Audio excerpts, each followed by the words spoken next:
Hello बच्चों, कैसे हो आप सब लोग। आज हम लोग अपना केमिस्ट्री का सेकंड चैप्टर स्टार्ट कर रहे हैं जिसका नाम है इलेक्ट्रोकेमिस्ट्री।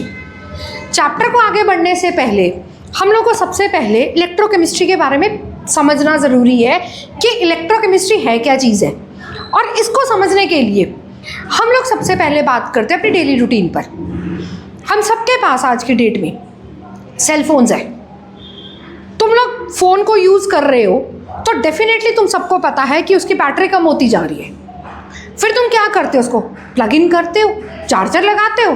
चार्जर लगाने से क्या हो गया, फ़ोन की बैटरी भर गई। ठीक है, ऐसा होता है। ऐसे अगर मैं दूसरी एग्जांपल उठाऊँ, पहली बात मैंने की तुम्हारे पास फ़ोन की बैटरी चार्ज की हमने। फ़ोन में जो बैटरी था उसमें केमिकल था और बिजली दी उसको और उसकी बैटरी चार्ज हुई। मतलब इलेक्ट्रिकल एनर्जी में को हमने कन्वर्ट किया है केमिकल एनर्जी में in case of cell phones. ठीक है, और यही अगर मैं बात करूं, हमारे सबके घर में इन्वर्टर्स लगे पड़े हैं। इन्वर्टर का क्या काम है, इन्वर्टर के अंदर केमिकल है। ठीक है, तुम्हारे घर की लाइट जाती है, जब भी हमारे घर की लाइट जाती है तो हमारा इन्वर्टर काम करना शुरू कर देता है। इन्वर्टर के अंदर जो केमिकल है वो किस में कन्वर्ट होना शुरू हो जाता है, इलेक्ट्रिसिटी में, राइट। तो यहाँ से मैंने तुम्हारे पास दो सिनारियो लिए। एक उठाया तुम्हारे फ़ोन की बैटरी। अगर मैं तुम्हारे फ़ोन की बैटरी की बात करूँ तो जो इलेक्ट्रिकल एनर्जी थी, जो बिजली थी, उसने मेरे बैटरी को चार्ज किया। फ़ोन की बैटरी में बिजली ने मेरे फ़ोन की बैटरी को चार्ज किया। मगर इन्वर्टर में क्या हुआ, इन्वर्टर की बैटरी से केमिकल यूज़ करके हम लोग इलेक्ट्रिकल एनर्जी में कन्वर्ट हुए। दो सिनारियो चलिए। एक, इलेक्ट्रिकल एनर्जी केमिकल एनर्जी में कन्वर्ट हुई है जब हमारी बैटरीज है, और दूसरी केमिकल एनर्जी जो कि इन्वर्टर्स में है वो कन्वर्ट हो रही है इलेक्ट्रिकल एनर्जी में, जिससे चलते हैं पंखे। इतना काम क्लियर है। ठीक है, तो यहाँ पर आती है हमारे पास इलेक्ट्रोकेमिस्ट्री। इलेक्ट्रिसिटी का केमिकल के साथ रिलेशन है। केमिकल एनर्जी से इलेक्ट्रिकल एनर्जी निकलनी, इलेक्ट्रिकल एनर्जी से केमिकल एनर्जी में कन्वर्ट करना, दोनों वाइस वर्सा है। ठीक है, अब मैंने बोर्ड पर तुम्हारे पास बहुत बेसिक सी स्टार्टअप लिखा है, बहुत बेसिक, जिसमें मैंने लिखा है we are having electrolytes, we are having non electrolytes. Solutions वाले चैप्टर में मैंने वेंट हॉफ फैक्टर करवाया था। उस वेंट हॉफ फैक्टर में मैंने नॉन इलेक्ट्रोलाइट्स को लेके और इलेक्ट्रोलाइट्स को लेके एक छोटी सी इंट्रोडक्शन दी थी। तुम 10th क्लास में इलेक्ट्रोलिसिस पढ़ के आए हो। उस इलेक्ट्रोलिसिस में क्या था, तुम लोग बिजली देते थे और आयंस टूटते थे। NaCl की इलेक्ट्रोलिसिस पढ़ी है। NaCl की इलेक्ट्रोलिसिस में क्या था, इलेक्ट्रिसिटी प्रोवाइड की और NaCl टूटना शुरू हो गया Na और Cl में। ठीक है, अब हमारे पास दो तरह की चीज़ें हैं। एक होता है इलेक्ट्रोलाइट, एक होता है नॉन इलेक्ट्रोलाइट।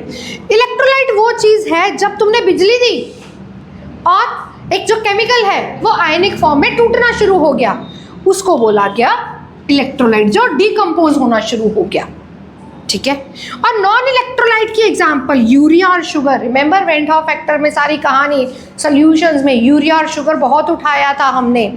नॉन इलेक्ट्रोलाइट्स क्या हैं, इस पे जितनी मर्जी इलेक्ट्रिसिटी पास करते रहो, ना यूरिया टूटेगा ना चीनी टूटेगी, ब्रेक डाउन नहीं होंगे, डिकम्पोज नहीं होंगे।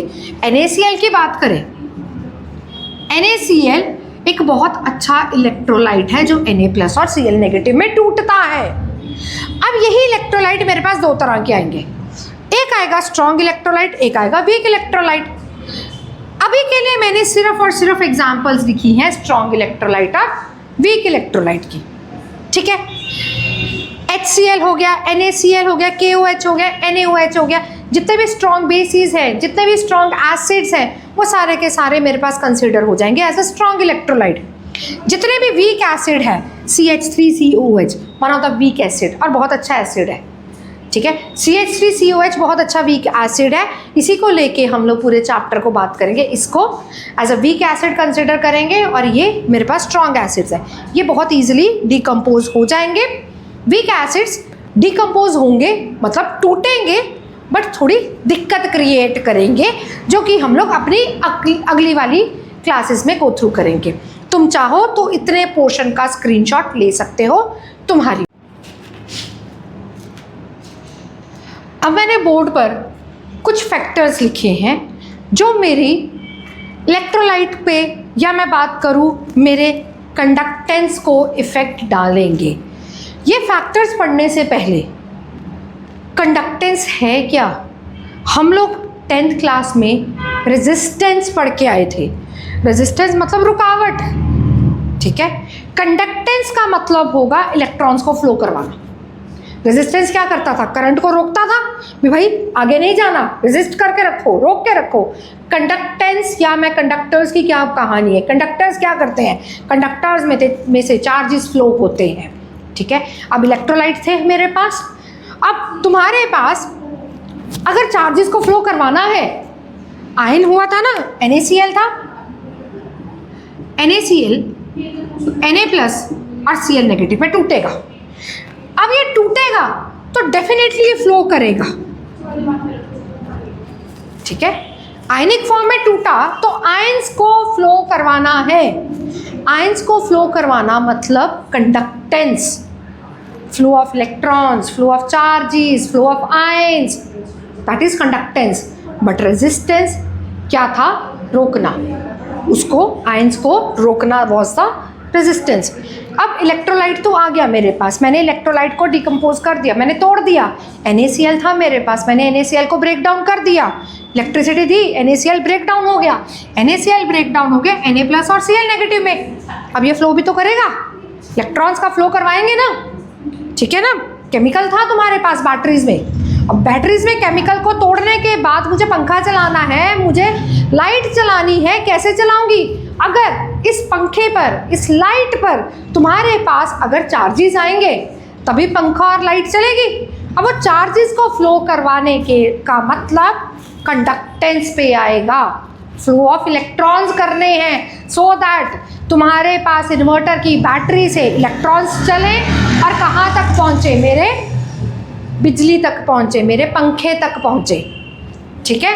अब कौन कौन से फैक्टर्स डिपेंड करेंगे कंडक्टेंस के लिए, कौन कौन से फैक्टर्स होंगे ताकि मेरे इलेक्ट्रॉन्स जो है उनका अच्छे से फ्लो हो सके। सबसे पहला फैक्टर है तुम्हारे पास nature of an electrolyte. You are taking strong electrolyte और वीक इलेक्ट्रोलाइट। अगर स्ट्रॉन्ग इलेक्ट्रोलाइट उठाएंगे तो वो एकदम से फ्लो करना शुरू कर जाएगा। वीक इलेक्ट्रोलाइट से तुम्हारे पास कंडक्टेंस कम होगी। बहुत बेसिक सी चीज़, बहुत बेसिक। जितने स्ट्रॉन्ग इलेक्ट्रोलाइट है वो बहुत जल्दी आयनिक फॉर्म में टूटते हैं और जैसे ही वो टूटते हैं they will start flowing. So nature of an electrolyte is an important factor in order to define the conductance, the flow of electrons. कौन सा इलेक्ट्रोलाइट उठा रहे हो तुम NaCl उठा रहे हो, तुम KCl उठा रहे हो, या तुम एसिटिक एसिड, एसिटिक एसिड है CH3COOH, तुम कौन सा इलेक्ट्रोलाइट उठा रहे हो ताकि तुम लोग अपनी कंडक्टेंस को बढ़ा रहे हो या घटा रहे हो, ताकि तुम अपने फ्लो ऑफ इलेक्ट्रॉन्स को बढ़ाना चाहते हो या रोकना चाहते हो। नेक्स्ट आता है सॉल्वेंट। भाई NaCl को जब तोड़ा तो हमने तोड़ने के बाद, तोड़ने के लिए डेफिनेटली कोई एक सल्यूट है, तो सल्यूट के लिए सॉल्वेंट तो चाहिए। सॉल्यूशंस वाले चैप्टर में हमने सीखा क्या है, सॉल्यूट को हमेशा सॉल्वेंट में डाल रहे हैं। फिर पोलैरिटी काम कर रही है। हमें इतना पता है कि लाइक डिसॉल्व लाइक, तो जिसकी सेम पोलैरिटी होगी, जिस सॉल्वेंट की, जिस सॉल्यूट के साथ सेम पोलैरिटी होगी उसकी कंडक्टेंस ज़्यादा होगी। मतलब उसने इसको तोड़ने में अच्छे से मदद कर दी। इलेक्ट्रोलाइट को तोड़ने में सॉल्वेंट का बहुत इंपॉर्टेंट रोल है। अगर इलेक्ट्रोलाइट पोलर पोलर नहीं हुआ, एक पोलर और नॉन पोलर हुआ, तो वो दोनों एक दूसरे के साथ डिसोसिएट नहीं हो पाएगा, इलेक्ट्रोलाइट टूट नहीं पाएगा। अगर इलेक्ट्रोलाइट नहीं टूटेगा तो उसकी कंडक्टेंस नहीं होगी। तो सॉल्वेंट रोल प्ले कर रहा है। देन आती है कंसंट्रेशन ऑफ सॉल्यूशन। ये जो टॉपिक है ना कंसंट्रेशन, ये हम लोग आगे जाके बहुत डीपली पढ़ेंगे। माइट भी सेकंड लेक्चर में हम लोग कंसंट्रेशन वर्ड ढंग से पढ़ लेंगे, ठीक है। सेकंड नहीं जाएगा, थर्ड लेक्चर चला जाएगा हमारे पास। अभी के लिए तुम लोग सिर्फ इतना रखो कि अगर मुझे इलेक्ट्रॉन्स को फ्लो करवाना है तो हमें उसकी डाइल्यूशन पर काम करना है, मुझे उसको डाइल्यूट करना है। अगर कंसंट्रेशन ज़्यादा है तो उसकी कंडक्टेंस कम है। कंडक्टेंस कम है मतलब चार्जेस अच्छे से फ्लो नहीं कर पाएंगे। तो अगर मैं कोई भी इलेक्ट्रोलाइट उठा रही हूँ उसको डाइल्यूट करना बहुत ज़रूरी है।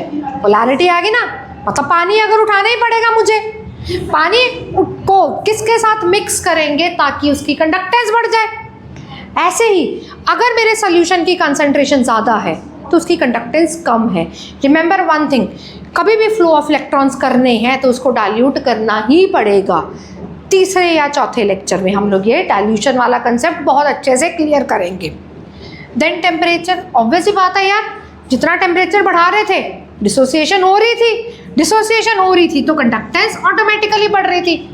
टेम्परेचर सॉल्यूशंस वाले चैप्टर में अच्छे से करा, नेचर ऑफ सॉल्वेंट सॉल्यूशन वाले चैप्टर में अच्छे से करा, कंसंट्रेशन या डाइल्यूशन आगे जाके पढ़ के आएंगे।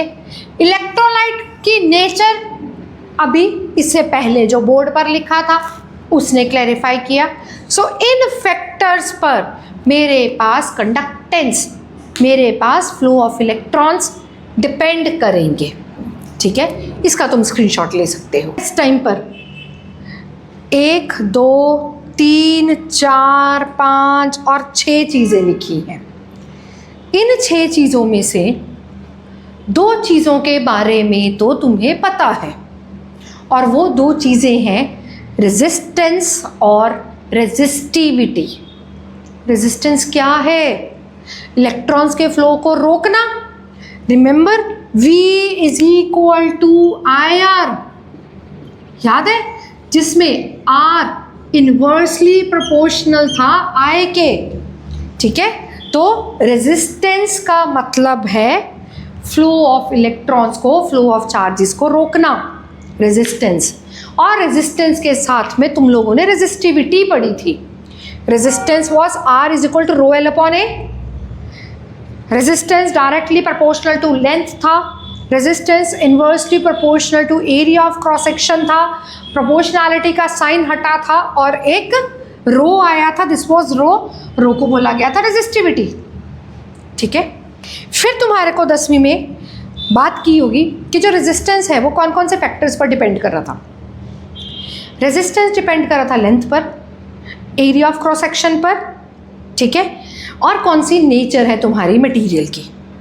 ठीक है, इन चीज़ों पर रेजिस्टेंस डिपेंड कर रहा था।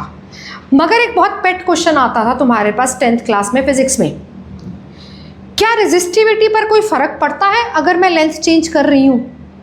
If you double the length of a wire will it impact anything on resistivity? नहीं, resistivity nature of a material पर डिपेंड कर रही थी, irrespective of length, irrespective of the area of cross section. याद है, रेजिस्टेंस ऐसे unit थे ohm, resistivity ऐसे यूनिट थे ओहम मीटर या ओहम सेंटीमीटर। फिर 10th क्लास में क्वेश्चन आता था डिफाइन रेजिस्टिविटी। रेजिस्टिविटी डिफाइन करने के लिए तुम बोलते थे resistivity is equal to resistance कब? जब लेंथ हो 1 मीटर और एरिया ऑफ क्रॉस सेक्शन हो 1 metre square. L is equal to 1 लिखते थे जब तुम L इज इक्वल टू 1 लिखते थे और एरिया तुम लोग लिखते थे 1 मीटर स्क्वायर। उस टाइम पर तुम रेजिस्टेंस को रेजिस्टिविटी के बराबर बोलते थे। इन दोनों को लेके, इसको मैं इरेज कर देती हूँ, इसको और इसको लेके कोई दिक्कत नहीं है। ठीक है, अभी तक तुम लोग क्या कर रहे थे? तुम लोग रुकावटें क्रिएट कर रहे थे 10वीं तक। 10th तक तुम कहते थे कि रेजिस्टेंस है, रेजिस्टिविटी है। अब 12th में आके हम लोग क्या कर रहे हैं? पिछले 2 चीज़ें जो मैंने बोर्ड पर लिखी हैं क्या है? मुझे इलेक्ट्रोलाइट को तोड़ना है और उन आयंस का फ्लो करवाना है। तो उन आयंस के फ्लो करवाने के लिए मुझे रेजिस्टेंस नहीं चाहिए, मुझे क्या चाहिए? कंडक्टेंस। मुझे क्या चाहिए? उस पर्टिकुलर इलेक्ट्रोलाइट को यूज़ करते हुए उसकी क्या कंडक्टिविटी है। ठीक है, अब रेजिस्टेंस का रेसिप्रोकल ही कंडक्टेंस है। ठीक है। रेजिस्टेंस का रेसिप्रोकल ही कंडक्टेंस है। रेजिस्टेंस मतलब रोकना, कंडक्टेंस मतलब फ्लो करवाना। सेम रेजिस्टिविटी का रेसिप्रोकल कंडक्टिविटी है, ठीक है। रेजिस्टेंस को R से लिखते हैं, रेजिस्टिविटी को रो से लिखते हैं, कंडक्टेंस को कैपिटल G से लिखते हैं और कंडक्टिविटी को कापा से लिखते हैं। दिस इज कापा, KAPPA, कापा, ठीक है। रेजिस्टेंस का रेसिप्रोकल कंडक्टेंस होता है, रेजिस्टिविटी का रेसिप्रोकल कंडक्टिविटी होता है, ठीक है। अगर रेजिस्टेंस की यूनिट ओहम है तो कंडक्टेंस के ओहम इनवर्स है। अगर रेजिस्टिविटी के यूनिट ओहम मीटर या ओहम सेंटीमीटर है, this is ohm inverse, centimetre inverse. और मोस्टली हम लोग साइमन भी यूज करते हैं। कंडक्टेंस के दो यूनिट हैं, एक है ओहम इनवर्स, एक है साइमन। कंडक्टिविटी के either ohm inverse, centimetre inverse, या साइमन मीटर इनवर्स, या साइमन सेंटीमीटर इनवर्स है, ठीक है। ये एक दूसरे के रेसिप्रोकल है, ये एक दूसरे के रेसिप्रोकल है। तो डेफिनेटली यार कंडक्टेंस का कंडक्टिविटी के साथ भी तो रिलेशन है। जैसे रेजिस्टेंस का रेजिस्टिविटी के साथ रिलेशन है, वैसे ही कंडक्टेंस का कंडक्टिविटी के साथ रिलेशन है। रो कापा में बदल गया, R रेजिस्टेंस कंडक्टेंस में बदल गया, ठीक है। क्लियर है? इनकी डेफिनेशंस अगर तुम चाहोगे तो मैं तुम्हारे को नोट्स पे शेयर कर दूंगी, ठीक है। अब 1, 2, 3, 4 और कंडक्टेंस का कंडक्टिविटी के साथ रिलेशन, दैट इज कापा, जो K की तरह लिखा गया है, थोड़ा बेंड है, GL/A, ठीक है। फिर एक नई चीज है, that is cell constant. Cell constant का रिलेशन तुम्हारे पास कापा का G के साथ है, कापा का G के साथ है, ठीक है। जैसे रो और R का था, वैसे ही सेल कांस्टेंट को G स्टार से लिखते हैं, that is equal to kappa upon में G आएगा। कापा इज द, सॉरी मैंने रेजिस्टिविटी बोल दिया, that was conductivity. Kappa is the conductivity और G इज द कंडक्टेंस। जैसे R का रो के साथ रिलेशन था, वैसे ही कापा का G के साथ रिलेशन है। बट अगर इनका मैं रेसिप्रोकल करूं तो एक कांस्टेंट निकल के आता है, दैट इज सेल कांस्टेंट, और इसके कोई SI यूनिट नहीं है, ठीक है, कांस्टेंट है ये, फाइन। अब जो मैंने बोर्ड पर लिखा है, बेसिकली ना हमारे को आते हैं न्यूमेरिकल्स, 1, 2, 3, 4, 5 और छठा ये लिखा है, 6 ये है। इसके बाद 2 चीज़ें और बोर्ड पर लिखकर एक्सप्लेन करूँगी। एक करूँगी मैं तुम्हारे पास मोलर लेमडा इक्विवेलेंट, ठीक है, और एक होगा लेमडा M के नाम से होगा, स्पेसिफिक इक्विवेलेंट करेंगे और स्पेसिफिक मोलारिटी के विद रिस्पेक्ट हम लोग करेंगे। तब तक के लिए इसका स्क्रीनशॉट ले लो। These are the list of formulas जो मैं लास्ट में भी बनवा दूँगी, ठीक है। रेजिस्टेंस, कंडक्टेंस, रेजिस्टिविटी, कंडक्टिविटी, ये रिलेशन इसमें बदल गया। एक आया सेल कांस्टेंट, एक नई SI यूनिट आई साइमन, और साइमन सेंटीमीटर इनवर्स करके। इसका स्क्रीनशॉट पॉजिटिवली लिया जाएगा, ठीक है, इसका स्क्रीनशॉट लीजिए।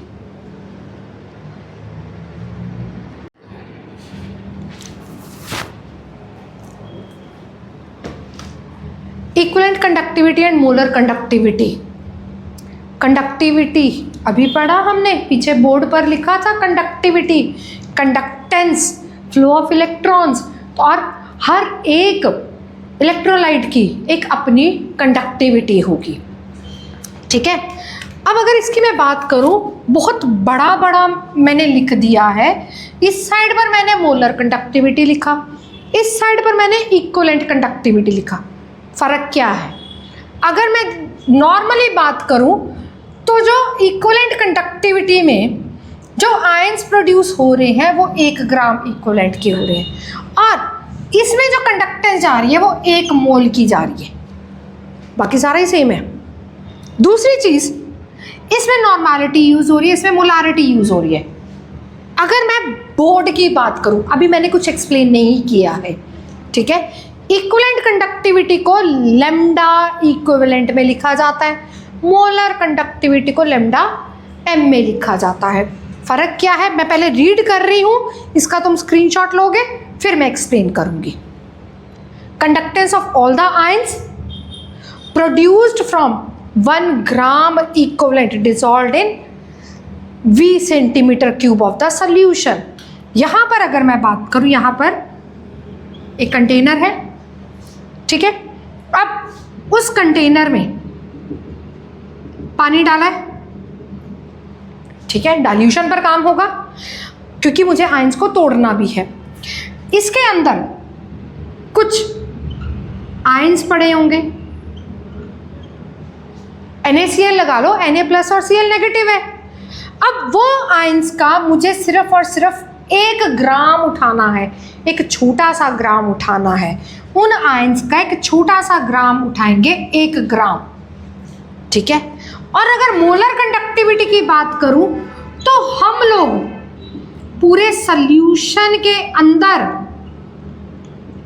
पूरे 1 मोल के, 1 मोल हमेशा ज़्यादा होता है, पूरे सॉल्यूशन के अंदर, पूरे के पूरे सॉल्यूशन के अंदर जितने भी आयंस कंडक्टेंस प्रोड्यूस कर रहे हैं, दोनों में फ़र्क क्या है? दोनों ही मोलर कंडक्टिविटी और इक्विवेलेंट कंडक्टिविटी दोनों ही आयंस के साथ में काम कर रहे हैं, दोनों ही आयंस के साथ में काम कर रहे हैं, दोनों ही कंडक्टेंस क्रिएट कर रहे हैं, दोनों ही चार्जेस को लेके इलेक्ट्रिसिटी प्रोड्यूस करने की कोशिश कर रहे हैं, अगर मैं बिल्कुल देसी भाषा की बात करूँ तो, ठीक है। दोनों में आयंस ही हैं। जब से हमारा लेक्चर स्टार्ट हुआ है तब से हम लोग आयंस पे ही काम कर रहे हैं, डिसोसिएट ही कर रहे हैं, आयंस को हम तोड़ ही रहे हैं।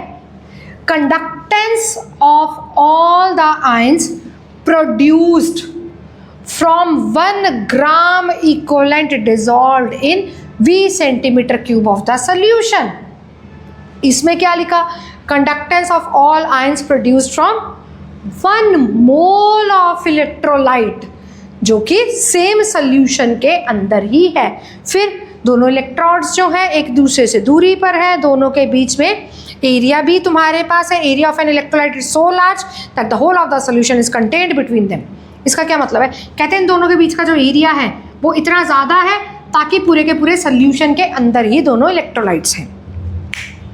कंटेनर है, कंटेनर के अंदर सॉल्यूशन है, ठीक है। अब बात समझना, इसको तो बहुत हो गया। कंटेनर के अंदर सॉल्यूशन है, उस सॉल्यूशन में सॉल्वेंट है, उस सॉल्वेंट के अंदर तुमने सॉल्यूट भी डाला हुआ है, लाइक NaCl डाला हुआ है, KCl डाला हुआ है, कोई भी स्ट्रॉन्ग इलेक्ट्रोलाइट डाला है। सॉल्वेंट के अंदर, पानी के अंदर जब तुमने स्ट्रॉन्ग इलेक्ट्रोलाइट डाला तो हमें पता है कि इलेक्ट्रोलाइट्स टूटेंगे तो क्या प्रोड्यूस करेंगे? आयंस प्रोड्यूस करेंगे, ठीक है। अब वो आयंस जब प्रोड्यूस हुए तो आयंस उस पूरे सॉल्यूशन में इधर उधर घूमेंगे भी तो सही, ठीक है। आयंस प्रोड्यूस हुए तो एक पूरे के पूरे सॉल्यूशन में घूमेंगे ना। बड़ी सिंपल सी अगर डेली रूटीन की एग्जांपल उठाएं, पानी में तुमने नमक डाला, उसको अच्छे से मिक्स कर दिया, ठीक है। अब जो नमक है, ऐसा तो नहीं है कि नमक का फ्लेवर या तो बिल्कुल पहले सिप पर आ रहा है या बिल्कुल एंड में आ रहा है।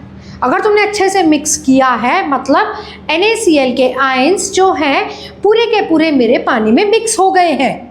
समझे मेरी बात को? NaCl के आयंस पूरे के पूरे मेरे पानी में मिक्स हो गए हैं। अगर वो पानी में मिक्स हो गया तो चाहे मैं पहला सिप पानी का पीऊँ, नमक वाले पानी का, चाहे मैं उसका आखिरी सिप पीऊँ, मुझे नमक वाले पानी का फ्लेवर वही आएगा। बट कंडीशन क्या है? वो आयंस अच्छे से चम्मच से मुझे नमक को पानी में घोलना ज़रूरी है, ठीक है। अब मोलर कंडक्टिविटी क्या कहता है? जो सॉल्यूशन है ना, ये जो सॉल्यूशन है, इस सॉल्यूशन के अंदर सारे के सारे आयंस, इस वाले की बात कर रही हूँ मैं, इस सॉल्यूशन के अंदर सारे के सारे आयंस कंडक्टेंस प्रोड्यूस करेंगे। 1 mole of electrolyte, 1 mole of electrolyte मतलब इस सॉल्यूशन के अंदर जितने भी आयंस हैं वो सारे के सारे कंडक्टेंस प्रोड्यूस कर रहे हैं। बट लैम्डा इक्विवेलेंट की क्या बात करें, लैम्डा इक्विवेलेंट ने एक छोटा सा पोर्शन उठाया है, ठीक है, इसने एक छोटा सा पोर्शन उठाया है कि इस पर्टिकुलर पोर्शन में कितने आयंस होंगे जो कंडक्टेंस प्रोड्यूस करेंगे। ठीक, अब हमारे पास रिजल्ट आता है, हम कहते हैं, अगर मैं अपनी बात करूं, मेरे पास जो बच्चे ऑफलाइन होते हैं, मैंने बोला कि मेरा 100% रिजल्ट आया। अब 100% का क्या मतलब है कि भाई मेरे सारे बच्चे पास हो गए, पास तो सारे बच्चे हो गए, लैम्डा एम तो सारे का है, पास तो सारे बच्चे हो गए, वाह जी वाह, बहुत बढ़िया बात है, बच्चे सारे पास हो गए। अब अगला क्वेश्चन मार्क क्या आता है, कितनों के 90% से ज़्यादा नंबर आए हैं, तो वो डेफिनेटली कम होगा। पास तो मेरी सारी क्लास हो गई है, मगर इक्विवेलेंट कंडक्टिविटी कहता है 1 ग्राम इक्विवेलेंट में, या मैं बात करूं एक पर्टिकुलर सब्जेक्ट में किसने टॉप किया, वो तो कम ही होंगे ना। एक पर्टिकुलर, पास तो सारे हो गए जी, केमिस्ट्री में सारे बच्चे पास हैं, मान लिया मैडम आपकी बात, मोलर कंडक्टिविटी तो एग्जिस्ट कर रही है, ठीक है, सारे के सारे बच्चे 1 मोल एक क्लास में, सारे के सारे इलेक्ट्रॉन्स जो है, सारे के सारे आयंस जो है वो कंडक्टेंस तो प्रोड्यूस कर रहे हैं, ओके है बात को। मगर अब अगला क्वेश्चन क्या निकल के आया, भाई केमिस्ट्री में कितने बच्चों के 90+ आए, that is equivalent conductivity. If you will talk about 1 ग्राम, अगर हम 1 ग्राम की बात करें, मतलब हम लोग कम की बात कर रहे हैं, तो तब आती है इक्विवेलेंट कंडक्टिविटी। कंडक्टिविटी तो है ही है ना, कंडक्टिविटी तो है ही है। अब वो कंडक्टिविटी पूरे सोल्यूशन की है या उस सोल्यूशन के छोटे से पोर्शन की है, क्लियर हुआ। कंडक्टिविटी या तो पूरे सोल्यूशन की या एक सोल्यूशन के छोटे से पोर्शन की है। बच्चे तो सारे पास हो गए, ठीक है यार, बट अब अगला क्वेश्चन क्या आया, 90% नंबर कितनों के आए, राइट। इसमें तुम लोग नॉर्मेलिटी के बारे में बात करोगे, इसमें तुम लोग मोलारिटी उठाओगे, मोलारिटी नॉर्मेलिटी, मोलालिटी नहीं है, ठीक है, ये मोलारिटी पे उठेगा, ये नॉर्मेलिटी पे उठेगा।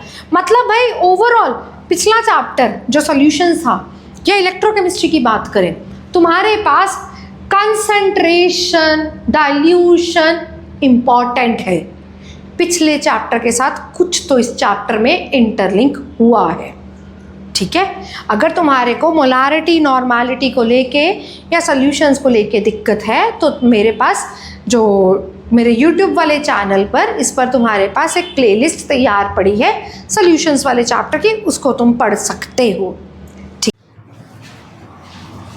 जी बच्चों, बोर्ड पर मैंने अभी तक का सारा सॉल्यूशन लिख दिया, ठीक है, और आई थिंक मुझसे ना गलती होगी एक जगह पर, सेल कांस्टेंट के यूनिट होते हैं, दैट इज़ मीटर इनवर्स, उसके लिए मैं तुम सबसे माफ़ी मांगती हूँ। Cell constant is metre inverse होते हैं, ठीक है। ये बहुत इंपॉर्टेंट चीज़ लिखी है मैंने, तुम इसका पहले तो स्क्रीनशॉट ले लो, जिसमें रेजिस्टेंस, उसके SI यूनिट, उसका फॉर्मूला, रेजिस्टिविटी, उसके SI यूनिट, फॉर्मूला, ऐसे ही कंडक्टेंस, उसके SI unit, its formula, conductivity, SI unit, formula, lambda equivalent, lambda M और G स्टार, ठीक है। ये पढ़ा, ये उसके यूनिट, ये उसके फॉर्मूलास, ठीक है। इसका स्क्रीनशॉट लिया जाएगा, इंपॉर्टेंट चीज़, और अभी तक का पढ़ाई का सारा निचोड़ है ये, फाइन। अब अगर तुमने स्क्रीनशॉट ले लिया है, तो जब हम लोग कल की क्लास में करेंगे इस टॉपिक को लेके न्यूमेरिकल्स, ठीक है, जब हम लोग न्यूमेरिकल्स करेंगे, फाइन, तो उसके लिए तुम्हारे को ये सारी चीज़ें पता होनी ज़रूरी है, ठीक है। इसीलिए मैं आज की क्लास यहीं पर ही ख़त्म करती हूँ। नेक्स्ट क्लास हमारी जाएगी इस पूरे टॉपिक को लेके हमारे न्यूमेरिकल्स के ऊपर, ठीक है बच्चों। होपफुली तुम्हारे को पढ़ाया समझ में आया होगा, and as usual do positively like, share और सब्सक्राइब बच्चों। थैंक यू सो मच बच्चों, थैंक यू। इसका स्क्रीनशॉट पक्का ले लेना। थैंक यू बच्चों।